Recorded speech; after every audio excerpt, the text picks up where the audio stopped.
आप लोग का स्वागत है। धारा क्लासेस के माध्यम से हम लोग बायोलॉजी की स्टडी कर रहे हैं, जिसमें कि हम लोग क्लास 12 की बायोलॉजी का 7वां चैप्टर इवोल्यूशन पढ़ रहे थे। तो इवोल्यूशन में हम लोगों ने देखा था कि आपका जो आपका यूनिवर्स है उसकी ओरिजिन को देखा था, फिर लाइफ की कैसे आपकी अर्थ पे लाइफ की ओरिजिन कैसे हुई, बिग बैंग थ्योरी क्या है, ये सब हम लोगों ने देखा था। फिर हम लोगों ने देखा था जू जियोग्राफिकल डिस्ट्रीब्यूशन ऑफ एनिमल्स क्या था। आज हम लोग फिर पिछले लेक्चर में हम लोग देखे थे जो आपके मैन्स थे उनका कैसे कैसे इवोल्यूशन हुआ, उनमें कैसे कैसे इवोल्यूशन हुआ, तो उसको हम लोगों ने देखा था। फिर आज हम लोग देखेंगे कि जो आपके मॉडर्न मैन हैं, यानी जो मॉडर्न मैन के अंतर्गत जो मैन्स आते हैं उनके बारे में देखेंगे कि आपके कौन कौन से मॉडर्न मैन हैं। तो आपके मॉडर्न मैन कौन कौन से हैं उनके बारे में देखेंगे। आपके जो होमो सैपियंस निएंडरथैलिस हैं वो आपका पहला मॉडर्न मैन है, जिसको हम लोग कॉमनली निएंडरथल बोलते हैं। तो ये आपका पहला मॉडर्न मैन है। फिर दूसरा आपका होमो स्पेसिस है, जो कि जिसको कि हम लोग क्रो-मैग्नन मानव बोलते हैं, ये आपका दूसरा मॉडर्न मैन है। फिर आपका जो तीसरा मॉडर्न मैन है वो कौन सा है, तो वो होमो सैपियंस है, जो कि हम लोग हैं। हम लोग का जो वैज्ञानिक नाम है, यानी जो साइंटिस्ट नेम है वो क्या है, तो वो हम लोग का होमो सैपियंस है। तो होमो सैपियंस हम लोग हो गए, फिर निएंडरथल, क्रो-मैग्नन, और फिर उसके बाद में हमारा जो सेकंड टॉपिक होगा वो आपका स्पेसिएशन होगा कि व्हाट इज स्पीसीज क्या होती है, आपकी स्पीसीज क्या होती है उसके बारे में देखेंगे। फिर आपका जो चौथा टॉपिक तीसरा टॉपिक जो होगा वो क्या होगा, म्यूटेशन, यानी उत्परिवर्तन कि व्हाट इज़ म्यूटेशन, आपका म्यूटेशन क्या होता है। इसी के साथ में ये चैप्टर आपका अगर कोई टॉपिक होगा तो हम लोग देखेंगे, नहीं तो फिर चैप्टर आपका समाप्त हो जाएगा, दूसरा चैप्टर स्टार्ट किया जाएगा। तो सबसे पहले हम लोग जानेंगे कि होमो सैपियंस निएंडरथैलिस ये क्या होते हैं। तो हम लोग इनको कॉमनली क्या बोलते हैं, निएंडरथल मानव बोलते हैं। क्यों, अब इनको निएंडरथल क्यों बोलते हैं, इसका एक रीज़न है इनको निएंडरथल बोलने का। तो what is reason of call that मानो निएंडरथल, तो वो रीज़न आपका क्योंकि इनका जो फॉसिल जो इनके फॉसिल्स मिले थे, ये मानो हम लोग फॉसल के ही बेस पे इनको कैटेगराइज किए हैं। तो जो फॉसल मिले थे वो एक वैली थी, निएंडरथल वैली, एक खाड़ी थी जिसको हम लोग बोलते हैं निएंडरथल वैली। तो उसमें इसका फॉसिल मिला, तो इसीलिए इसको हम लोग निएंडरथल बोल दिए। जहाँ पे इसका फॉसिल रिकॉर्ड मिला उसीलिए हम इसको निएंडरथल बोल दिए। फिर आपका क्रो-मैग्नन मानो, इसका भी फॉसिल, आपकी जो क्रो-मैग्नन वैली थी उसमें इसका फॉसिल मिला, तो इसीलिए इसको हम लोग क्रो-मैग्नन मानो बोल दिए। तो इसका जो कॉमन नेम है वो क्या है, तो वो है आपका निएंडरथल। और फिर जो आपका जैसे आपका होमो स्पेसिस है, इसका जो फॉसिल रिकॉर्ड है वो कहाँ से मिला, तो वो आपकी क्रो-मैग्नन नाम की एक वैली थी, जो कि आपकी नॉर्थ वेस्ट इटली में इसका फॉसिल रिकॉर्ड मिला। क्रो-मैग्नन का फॉसिल रिकॉर्ड कहाँ मिला, तो नॉर्थ वेस्ट इटली में इसका फॉसिल रिकॉर्ड मिला। और जो आपका निएंडरथल है, इसका फॉसिल रिकॉर्ड कहाँ मिला, तो इसका फॉसिल रिकॉर्ड आपको अफ्रीका में क्रो-मैग्नन वैली थी उसमें इसका फॉसिल रिकॉर्ड मिला। फिर होमो सैपियंस के ऊपर हम लोग आते हैं, तो इसका कोई फॉसिल रिकॉर्ड स्टडी नहीं है। ये जैसे लाइक एज हम लोग का ही जो साइंटिस्ट नेम है, जो वैज्ञानिक नाम है वो क्या है, तो वो है होमो सैपियंस। तो ये हम लोग जो 3 मॉडर्न मैन आपको जानना है, पढ़ना है, तो उसमें में से पहला जो है आपका वो क्या है, तो वो है आपका होमो सैपियंस निएंडरथैलिस। इसको हम लोग कॉमनली क्या बोलते हैं, तो कॉमनली इसको निएंडरथल बोला जाता है। फिर इसकी जो क्रैनियल कैपेसिटी होती है, यानी जो मानसिक क्षमता होती है, जो दिमागी क्षमता होती है, वो कितनी होती है, तो वो होती है आपकी 1400 सीसी, यानी 1400 क्यूबिक सेंटीमीटर। जो इसकी क्रैनियल कैपेसिटी होती है वो 1400 सीसी होती है। फिर इसका fossil record reported from Neanderthal valley, इसका जो फॉसिल रिकॉर्ड है वो कहाँ मिला, तो इसका फॉसिल रिकॉर्ड आपको निएंडरथल वैली से मिला। तो इसकी कुछ कैटेगरीज हैं, उसको हम लोग जान लें कि क्या क्या कैटेगरीज हैं आपके निएंडरथल मानव की।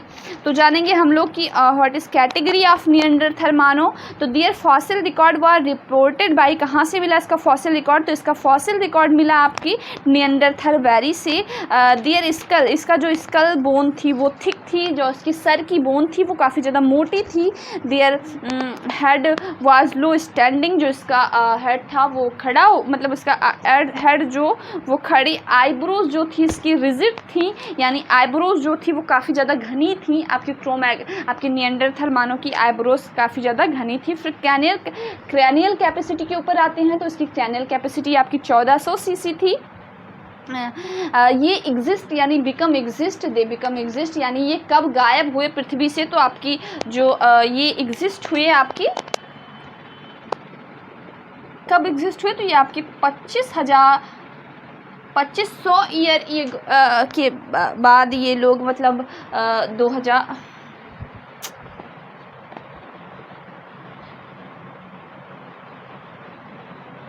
ईयर बाद ये लोग एग्जिस्ट हो गए। मतलब इतने वर्षों पहले ये लोग आपके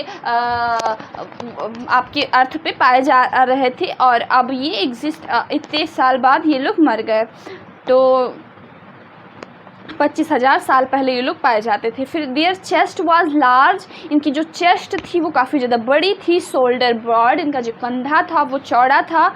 तो their chest was broad and their chest was large, जो इनकी चेस्ट थी वो लार्ज थी। शोल्डर ब्रॉड था, इनका शोल्डर था वो ब्रॉड था। और क्या था, इनकी नी वेंट फॉरवर्ड, जो इनकी नी थी यानी जो इनकी ठुड्डी थी वो फॉरवर्ड बैक थी, यानी आगे की ओर मुड़ी थी। जैसे नी ये जो है तो वो ऐसे आगे, ये नी इनकी जो ये ठुड्डी है वो आगे की ओर मुड़ी थी, तो ये कुछ ऐसे रहे होंगे। ये भी जो इनकी आईब्रोज थी वो काफ़ी ज़्यादा घनी थी, नी आपकी आगे की ओर मुड़ी थी। आप लोग एनसीईआरटी की बुक में जब पढ़ेंगे तो सारे आपको दिख जाएगा। नी वाज फॉरवर्डेड, एंड जो इनका लेग था वो भी फॉरवर्ड था, जो लेग था वो भी आगे की ओर मुड़ा था। और हैंड, जो इनके हाथ थे वो लार्ज थे। दे स्टैंडिंग सोशल लाइफ, ये सोशल लाइफ को जी रहे थे, यानी जैसे इन लोगों में सोशल जैसे क्या होता है कि सोशल लाइफ ये लोग जी रहे थे, यानी इनमें कम्युनिकेशन कुछ हो रहा था, तो इसलिए इनमें सोशल लाइफ कुछ हद तक पाई जाती थी। With some division of labour, कार्य करने में भी इनके डिवीज़न था। जैसे बच्चों का कार्य अलग होता था, बूढ़ों का अलग होता था, और जवानों का अलग होता था। तो डिवीज़न ऑफ लेबर भी इनमें देखा गया। यूजेज ऑफ सोल्डन स्पीयर, ये अपने सोल्डन स्पीयर का यूज़ करते थे हंटिंग में, यानी सोल्डर का यूज़ आपके शिकार करने में यूज़ करते थे। दे कैन किल, ये बड़े जानवरों का शिकार करते थे। दे आर स्टैंडिंग क्रैमनियर ना, बड़े जानवरों का शिकार करते थे। और ये लोग काफ़ी ज़्यादा, मतलब जो अदर मानव थे जैसे प्री हिस्टोरिक मैन थे उनसे काफ़ी ज़्यादा ये लोग इवाल्व थे। फिर हम लोग आते हैं होमो सैम्पनिस फॉसिलिसिस पे आते हैं, जिसको हम लोग कॉमनली क्रो-मैग्नॉन मानव बोलते हैं। तो ये कहाँ पाए जाते हैं, तो ये आपकी इटली, नॉर्थ वेस्ट इटली में पाए जाते थे। इनका जो क्रैनियल कैपेसिटी होती है वो 1600 सीसी होती है। ये कब पाए जा रहे थे, तो ये एग्जिस्ट हुए आपके जो 25,000 साल पहले आपके ये पाए जा रहे थे। ये आपके कितने हज़ार साल पहले, तो ये आपके 20,000 साल पहले आपके कौन से पाए जा रहे थे, तो आपके होमो सैम्पियंस फॉसिलिस जो थे, इनमें सारे में अंडरलाइन की स्पीसीज और जीनस होता है, तो उसके नीचे अंडरलाइन होता है। तो हाँ, तो ये आपके कब पाए जा रहे थे, तो ये आपकी 20,000 साल पहले ये लोग पाए जा रहे थे। इनमें कुछ इनका भी जो क्या था, तो ये अबाउट इनका जो इनका हाइट जो थी वो काफ़ी ज़्यादा बड़ी थी। राउंडेड फेस था इनका, जो नेक थी वो नैरो थी, इनकी जो नेक थी वो नैरो थी। चिन एंड क्रैनियल कैपेसिटी, जो इनकी जो क्रैनियल कैपेसिटी आप लोगों ने देखा ही 1600 सीसी पाई जा रही। सबसे ज़्यादा क्रैनियल कैपेसिटी आपकी होमो सैम्पियंस फॉसिलिसिस की ही पाई जाती है। दे आर जो पहला जो वेपन था, यानी जो पहला औजार तो इन लोगों ने बनाया था, पर इन लोग का औजार जो वेपन था वो काफ़ी ज़्यादा स्टैंडर्ड था। इनमें जो ज़्यादा सिमिलैरिटीज़ आपकी होमो सैम्पियंस, हाँ, और एक इनमें जो होमो सैम्पियंस फॉसिलिसिस है, इसका एक कैरेक्टर है, ये क्लॉथिंग यानी कपड़े पहनना स्टार्ट कर दिए थे। पत्तों से इन्होंने क्लॉथिंग स्टार्ट कर दी थी। फायर स्टार्ट कर दिया था इन्होंने। इनका जो फूड होता था, तो इनमें क्या क्या विशेषताएं हैं कि इन्होंने अपनी क्लॉथिंग स्टार्ट कर दी थी, यानी ये कपड़े पहनना स्टार्ट कर दिए थे। और क्या स्टार्ट कर दिया था, और इन्होंने जो हंटिंग करते थे, शिकार करते थे, उससे जो एनिमल इनको प्राप्त होता था उसको ये लोग भून के खाते थे। कभी ऐसा हुआ होगा कि जो पेड़ है वो रगड़ते हैं तो उससे चिंगारी आई होगी, पत्ती पे गिरी होगी, आग लगी होगी, उसमें कुछ भुन गया होगा, कोई एनिमल जल गया होगा, फिर इन्होंने उसको टेस्ट किया होगा तो काफ़ी ज़्यादा टेस्टी लगा होगा, तो इन्होंने स्टार्ट कर दिया भुन का खाना, यानी भुन के खाना स्टार्ट कर दिया। तो डिस्कवरी ऑफ फायर एंड जो इनका टूल था वो काफ़ी ज़्यादा एडवांस था, और डिस्कवरी ऑफ फायर इन्होंने किया। फिर ये लोग क्लॉथिंग भी करते थे, यानी कपड़े भी ये लोग पहनना स्टार्ट कर दिए। फिर आपका और माउथ वगैरह जो उनके, वो तो सारे आपके नेंडरथाल के ही जैसे थे। कॉमनली इनको क्रो-मैग्नन मानो बोलते हैं। इनका जो फॉसिल रिकॉर्ड है वो आपकी इटली से पाया गया है। फिर हम लोग आते हैं आपके होमो सैपियंस पे। तो आप लोग जानते ही हैं होमो सैपियंस हैं कौन, हम ही लोग हैं। तो जनरली इन लोगों में क्या होता है, सिविलाइजेशन पाया जाता है, सोशलिज्म पाया जाता है। सोशलिज्म जो होता है, जैसे वर्क ऑफ डिवीज़न इसमें दोनों में पाया जाता है, क्योंकि जो बच्चे होंगे वो शिकार करने नहीं जाएंगे, वो घर में रहेंगे, कोई छोटा मोटा काम करेंगे। बूढ़े होंगे वो शिकार करने नहीं जाएंगे कौन, जो आपकी यंग जनरेशन होगी, यानी जो होमो सैपियंस फॉसिल्स की आपकी जो यंग जनरेशन होगी वो आपकी हंटिंग करने जाएगी। जो महिलाएं होंगी वो उनका वर्क अलग होगा, वो कुकिंग करेंगी या कुछ अदर वर्क करेंगी जो उनके लायक होगा। तो इनमें वर्क ऑफ डिवीज़न, यानी जो डिवीज़न ऑफ लेबर जो है वो पाया जाता था, किसमें, होमो स्पेसिस फॉसिलिस में आपका जो है डिवीज़न ऑफ लेबर पाया जाता था। और क्लॉथिंग स्टार्ट कर दी इन्होंने, कपड़े पहनना। जब ठंडी लगी होगी तो पत्ते से इन्होंने कपड़े पहनना स्टार्ट कर दिए। फिर या तो फिर ऐसे एनिमल्स थे उनकी खाल वाल ओढ़ना स्टार्ट कर दिए, तो क्लॉथिंग भी इन्होंने स्टार्ट कर दी। जो इनका टूल था वो काफ़ी ज़्यादा एडवांस था। जो अदर यानी प्री हिस्टोरिक और उससे पहले के जो मानव थे उन्होंने भी टूल्स बनाए थे, लेकिन इनका जो टूल था वो काफ़ी ज़्यादा एडवांस था।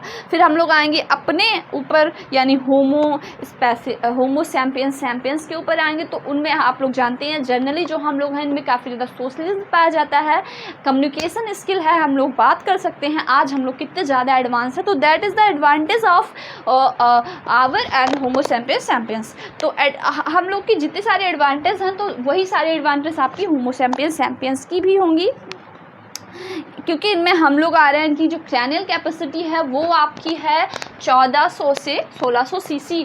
जनरली जो आपकी क्रैनियल कैपेसिटी है वो कुछ बुक में आपकी 1400 सीसी ही करेक्ट एक्यूरेट दिया गया है, पर यहाँ पे 1400 से 1600 सीसी आपकी इसकी क्रैनियल कैपेसिटी पाई जाती है। तो ये हुआ आपके जो हम लोग को पढ़ना था कि आपके जो इवोल्यूशन इन मैन पढ़ना था। तो इवोल्यूशन इन मैन हम लोगों ने पढ़ा, हिस्टोरिक, प्री हिस्टोरिक और मॉडर्न मैन, 3 मैन्स को हम लोगों ने पढ़ा। उसके बाद में आपका सेकंड टॉपिक आता है स्पेसिएशन, कि आपका व्हाट इज स्पेसिएशन क्या होता है। तो आज का जो सेकंड टॉपिक है that is speciation. What is speciation? तो स्पेसिएशन जो स्पीसीज वर्ड है उसको हम लोग कैसे डिफाइन करेंगे। जो व्हाट इज स्पीसीज यानी स्पीसीज क्या होती है, तो हम लोग जनरली जान ले कि जो स्पीसीज होती है उसमें जो जीन फ्लो होता है वो स्पीसीज में होता है, जो करेक्टर का ट्रांसफ़र होता है वो स्पीसीज में होता है। उनमें जैसे लिविंग जहाँ पे वो लोग रहते हैं वो एक स्पीसीज में होता है, और कम्युनिकेशन बहुत ज़्यादा होता है। स्पीसीज टर्म किसने दिया, तो स्पीसीज टर्म जो है वो आपके जॉन रे ने दिया।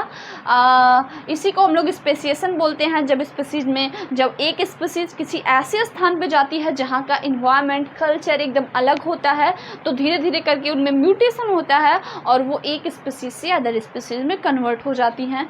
तो ये आपका स्पेसिएशन हो गया। इसमें भी ग्रेजुअल